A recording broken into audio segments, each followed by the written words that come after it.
Hello everyone. तो आज हम बात करेंगे reservation for backward classes in employment article 16 clause 4 के बारे में।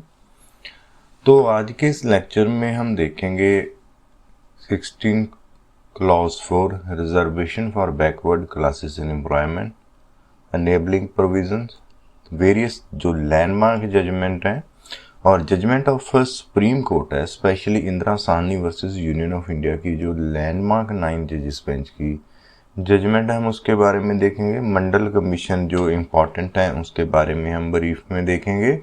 और जो लेटेस्ट जजमेंट डिसाइड हुई है सुप्रीम कोर्ट के द्वारा आर्टिकल 16 क्लॉज 4 के अंदर, वो है Chebrolu Leela Prasad Rao versus state of Andhra Pradesh, जो डिसाइड हुई थी अप्रैल 2020 में। तो उसके बारे में बात करेंगे। तो चलिए स्टार्ट करते हैं। सबसे पहले हम क्लॉज 4 को जानने से पहले हम क्लॉज 1 को थोड़ा रिवाइज कर लेते हैं। ऑल्दो हमने पिछले वीडियो में क्लॉज 1 के ऊपर पूरा हमने लेक्चर दिया है। तो क्लॉज 1 कहती है कि प्रत्येक नागरिक के लिए गवर्नमेंट के ऑफिस में एम्प्लॉयमेंट या अपॉइंटमेंट को लेके सबको समानता का अवसर होगा, सबके लिए इक्वल अपॉर्चुनिटी होगी। तो क्लॉज 4 है वो रिजर्वेशन की बात करती है बैकवर्ड क्लासेस के लिए। तो आप याद रखें, सिर्फ वो बैकवर्ड क्लासेस की ही बात करती है। क्लॉज 4 है इन द एम्प्लॉयमेंट।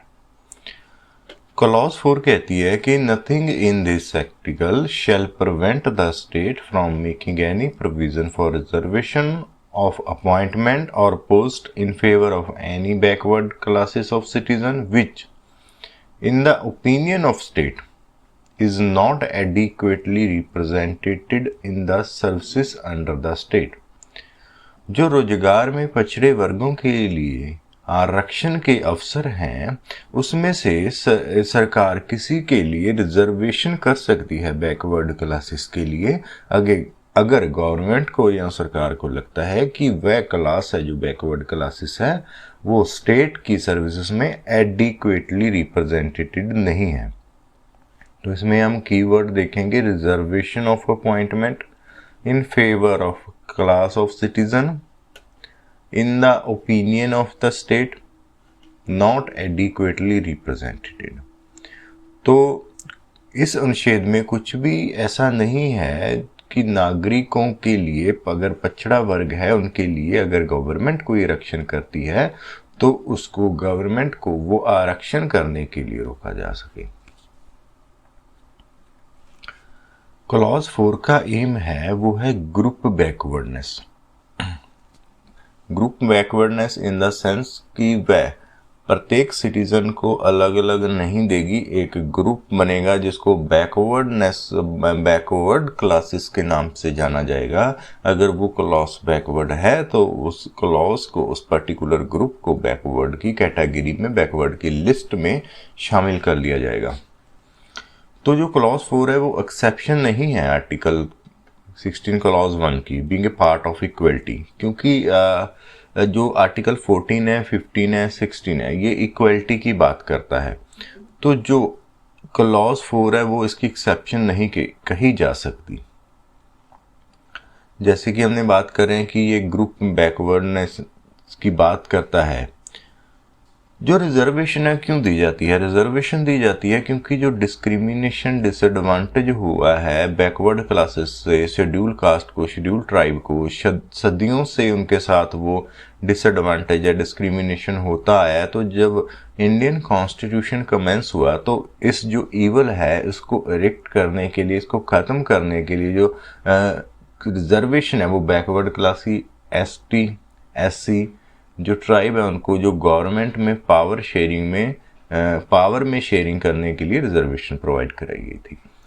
तो इन शॉर्ट हम कह सकते हैं क्लॉज 4 का जो मेन ऑब्जेक्टिव है वो है जो डिप्राइव्ड क्लास थी, पछड़ा वर्ग था, पछड़ी कम्युनिटी थी, उनको उनके सशक्तिकरण के लिए ये क्लॉज है वो इसमें डालेगी, ताकि वो उनको एडमिनिस्ट्रेटिव में, जहाँ पे उनकी प्रॉपर रिप्रेजेंटेशन नहीं थी, जो इससे पहले जो एडमिनिस्ट्रेटिव था वो अपर कास्ट की ही कंट्रोल में था, या तो उसको कम करने के लिए, उनको डिप्राइव्ड क्लास को प्रॉपर उसमें शेयर देने के लिए ये ऑब्जेक्टिव के साथ ये क्लॉज को इंट्रोड्यूस किया गया।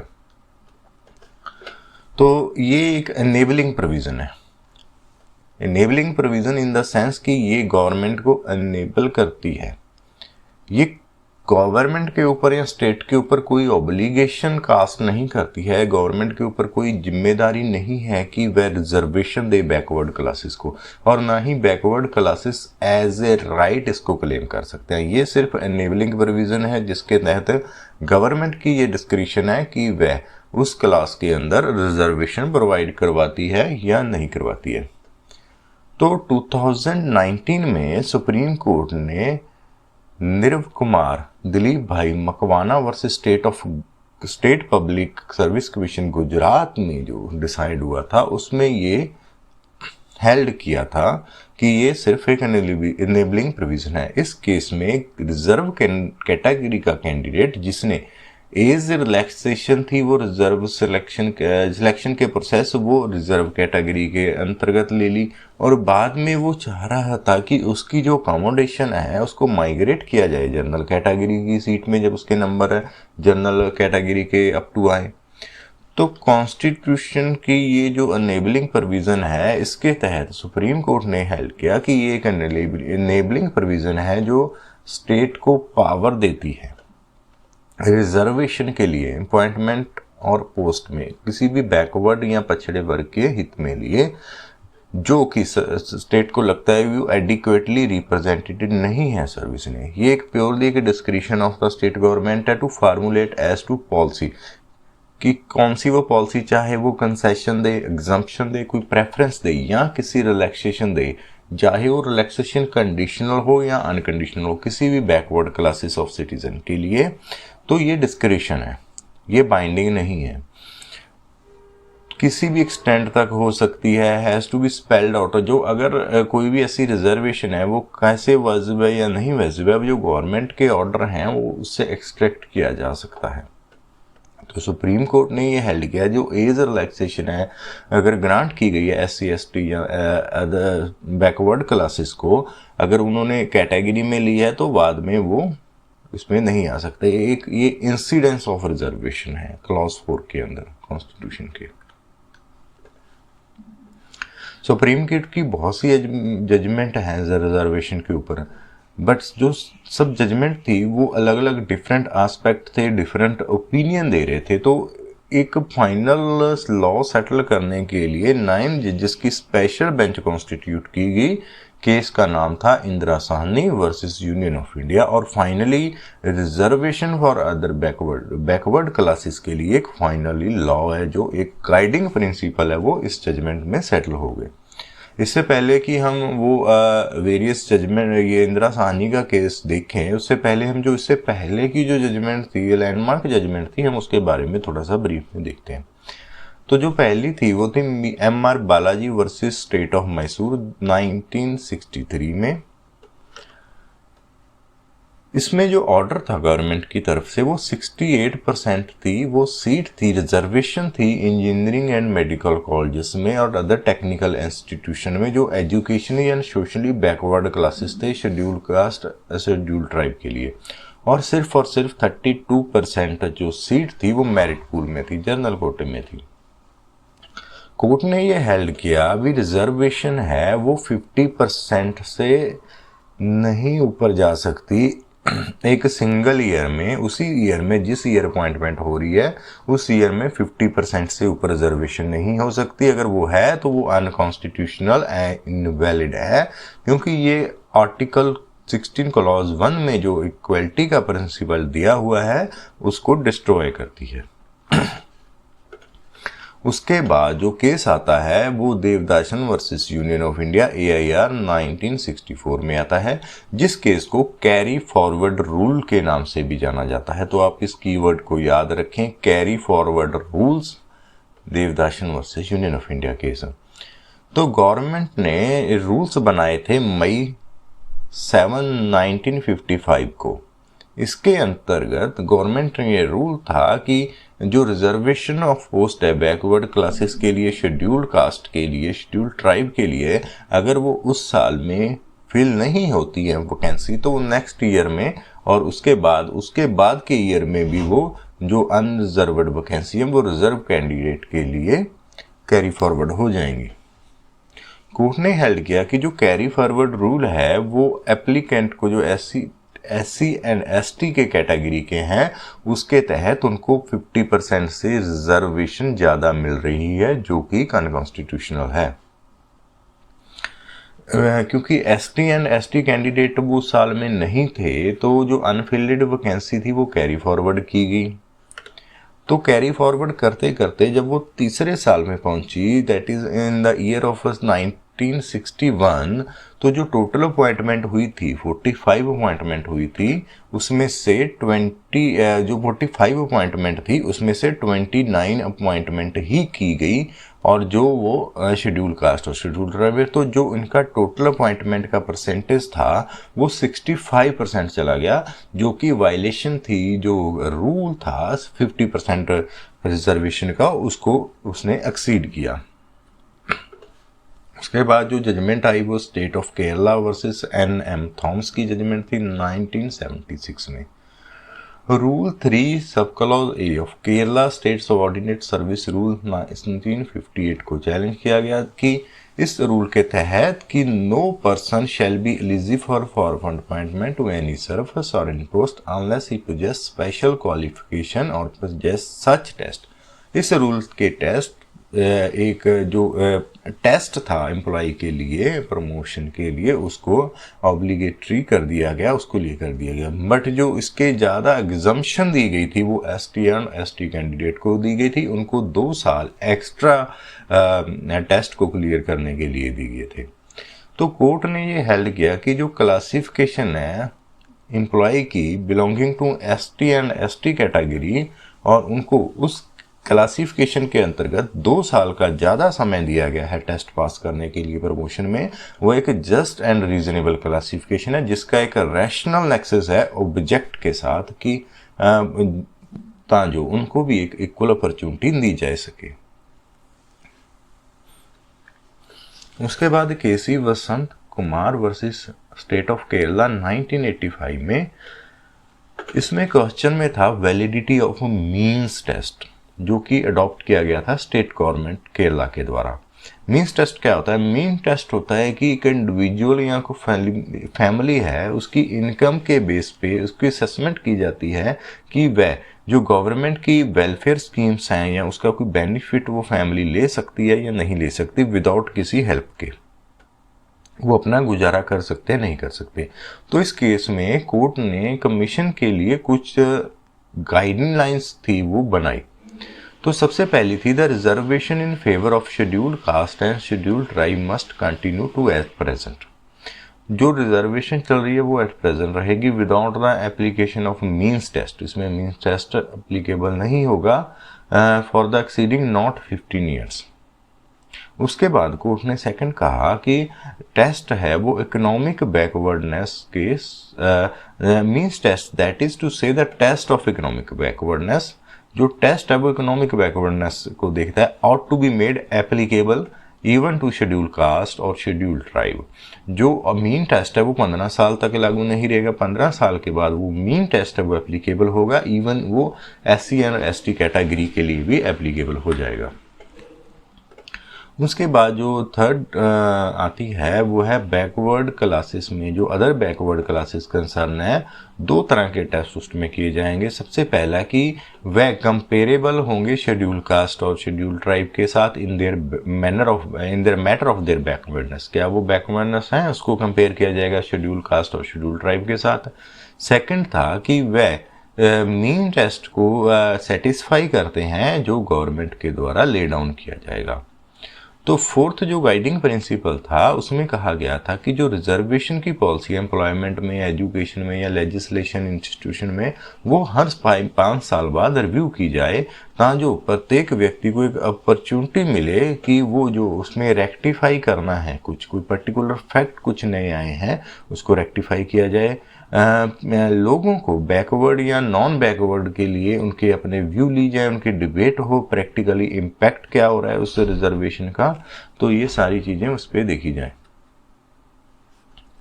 तो ये लैंडमार्क जजमेंट थी। उसके पहले सुप्रीम कोर्ट की जो इंदिरा साहनी जजमेंट है उसने एक कंट्रोवर्सी, इससे पहले इंदिरा साहनी के पहले एक कंट्रोवर्सी थी, क्या कास्ट है वो सोल क्राइटेरिया बन सकता है बैकवर्डनेस को डिटरमिन करने का या नहीं। Indira Sahni union of India जो डिसाइड हुआ था 16 नवंबर 1992 को और रिपोर्ट हुआ था AIR 1993 में, इसको मंडल कमीशन के केस से भी जाना जाता है। तो क्वेश्चन ऑब्जेक्टिव अब ये भी पूछा जा सकता है कि कौन सा case as a Mandal commission के नाम से जाना जाता है, तो आंसर है इंदिरा साहनी।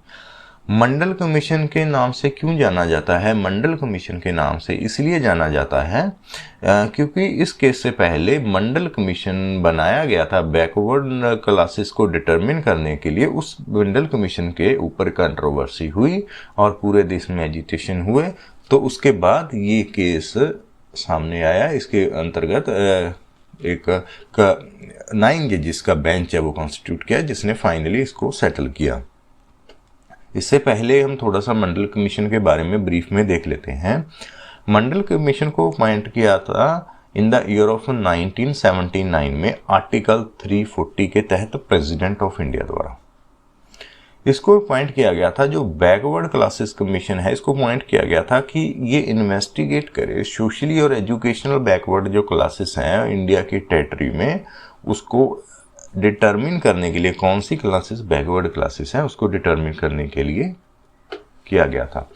तो जो इस कमीशन का ऑब्जेक्टिव था वो ऑब्जेक्टिव था कि determine the criteria for defining socially and educationally backward classes. Education और सोशली बैकवर्ड क्लासेस का क्राइटेरिया क्या होगा, ये इसका ऑब्जेक्टिव था।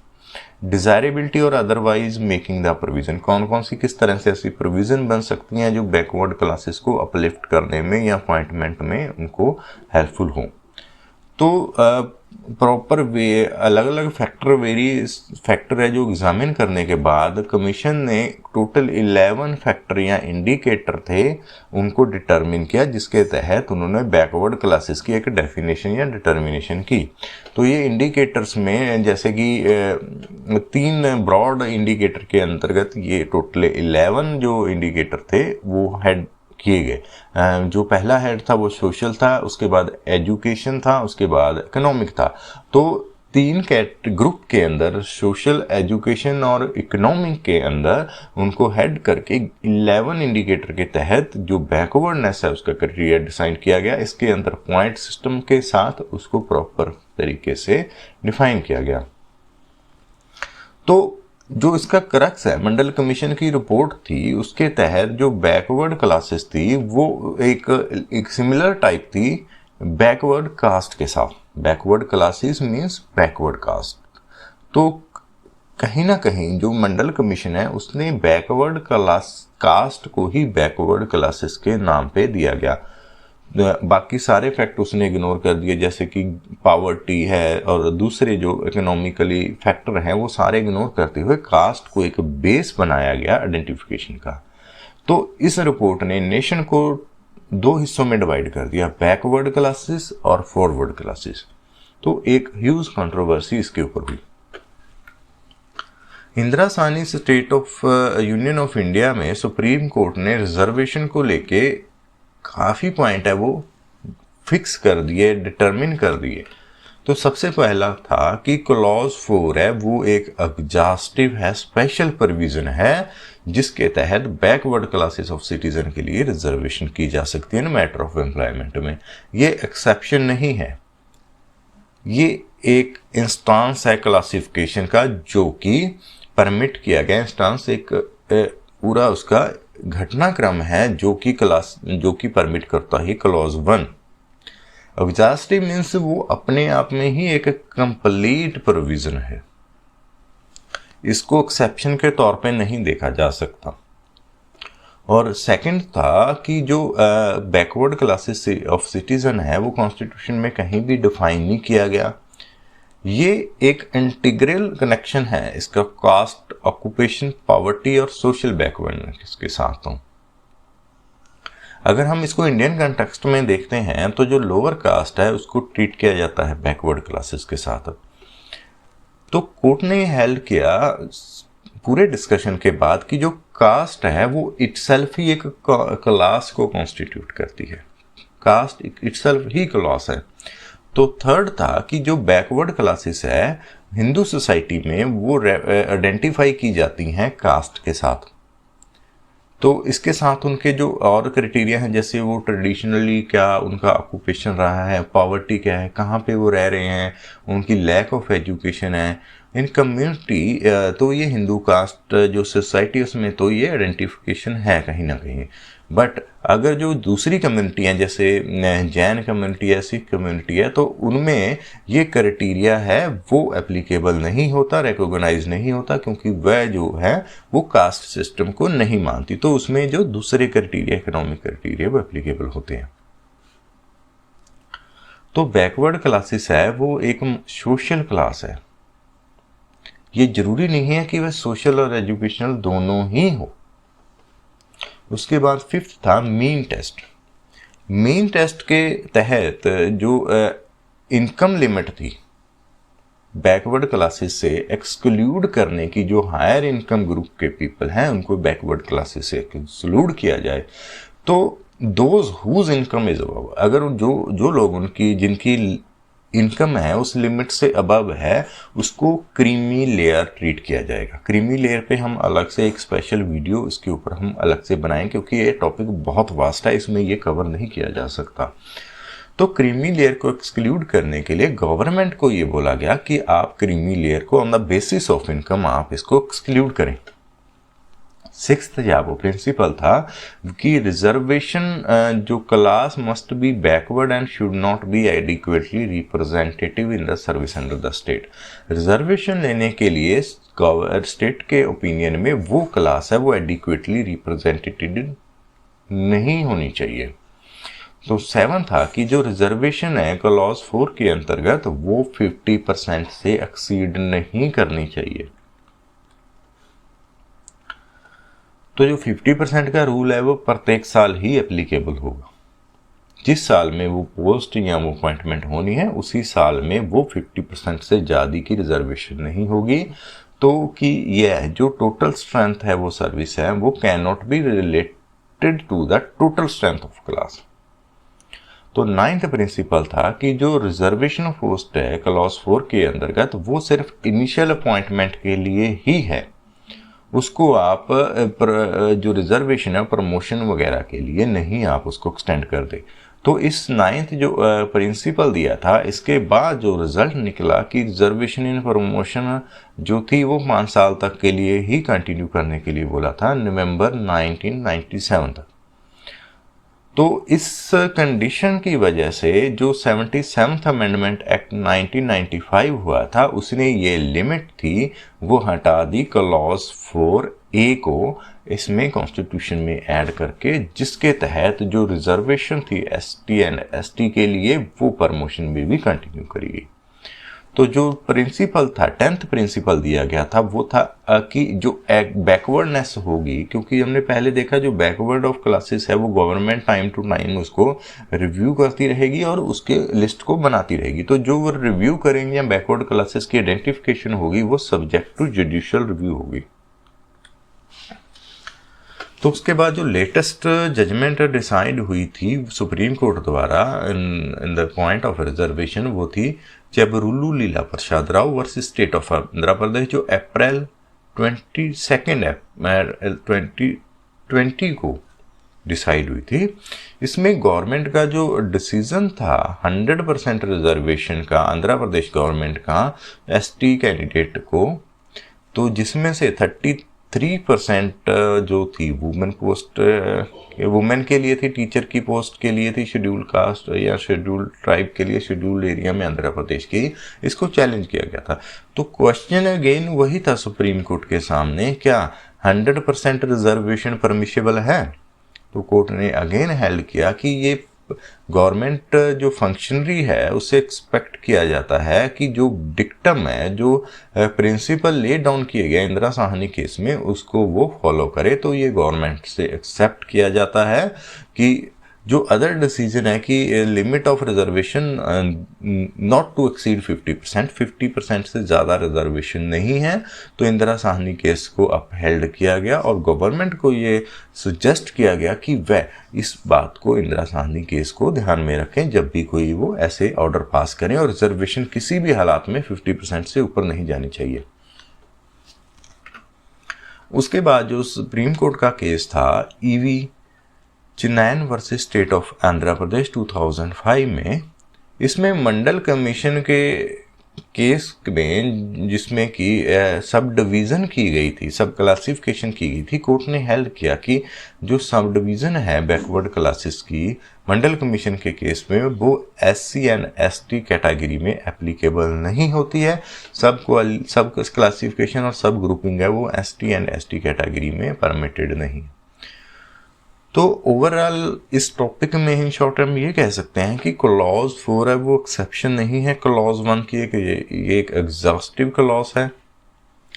तो एक के साथ साथ ये एक एनेबलिंग प्रोविजन है, ये गवर्नमेंट के ऊपर कोई भी ऑब्लिगेशन नहीं है कि उनको वो क्लेम को जो बैकवर्ड क्लासेस को उनको रिजर्वेशन देना है, तो ये totally he discretion of the government है।